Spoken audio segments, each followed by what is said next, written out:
So here we are still in this Baytarek Ploshad in the middle of Astana, and there you see Mayram Khana, the Kazakh word, restaurant, the Russian word. That's quite typical. Orda, as in hoard.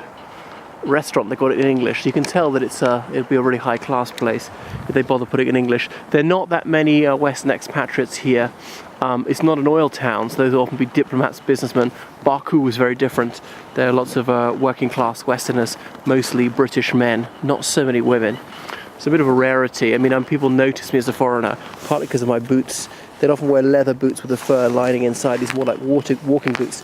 My mother very kindly purchased me about 3 years ago. Didn't really need them in Azerbaijan, but I do here. Look, divan, meaning I suppose, you know, like drawing room in Kazakh or many languages of many Muslim countries. But it's sofa in Russian, or indeed French. The Russians took a lot of their high-class words from French in the 19th century. Eurasia Bank. And we are looking at the tallest building in Kazakhstan, which is there. Look at these ones over here. So it's very much Dubai on step. So that's Baytarek, which we might go up to. I can't remember exactly what it means, but there's a legend about a tree that hatched, as it were, a golden egg. I think a firebird came out of it. This dome here is a huge shopping centre. So I was here in I was here last year, 2014, that April, just for about 4 days. I did come to the city centre once, but I've been around here a lot now. So I don't know what this is. It's not a public lavatory, it's locked up. Is it a police station in case there are protests? There don't seem to be anyway. There's no great place for the army to parade because this is the Triumphal Arch, but it's quite far out of the city. It's on the way to the airport. Now you can see the vista. Look at that right to the end. That is my boss's office. That's the Kazmunaygas building. Kazmunaygas is Kazakhstan. That's the state oil and gas company.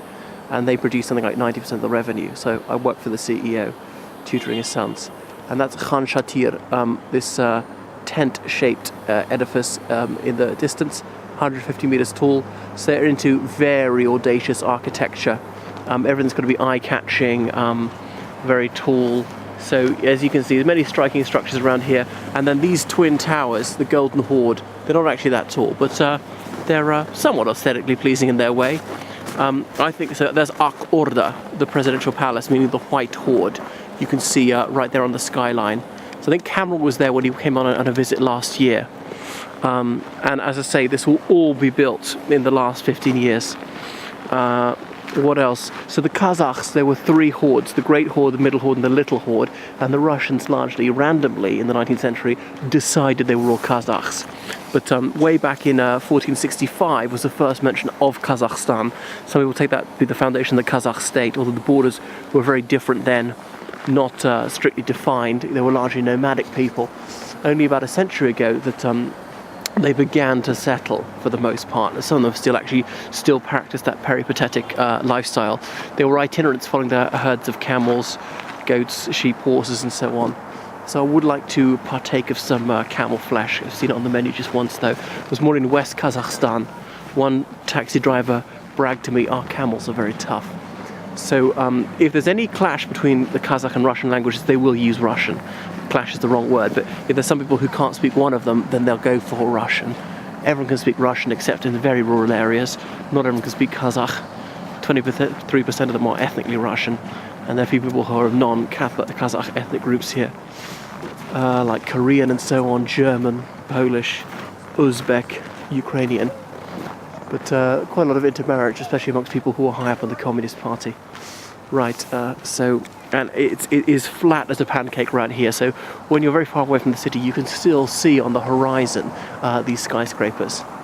So there are many government buildings around here. And there's very little traffic. I know it's a Sunday, but it's only a city of 800,000 people. They've got plenty of lanes, they're wide lanes at that, so it keeps it free flowing. I've seen the so-called rush hour, and still not really any congestion.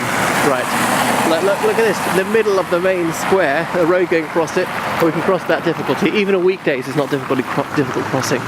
Right, I'll switch it off.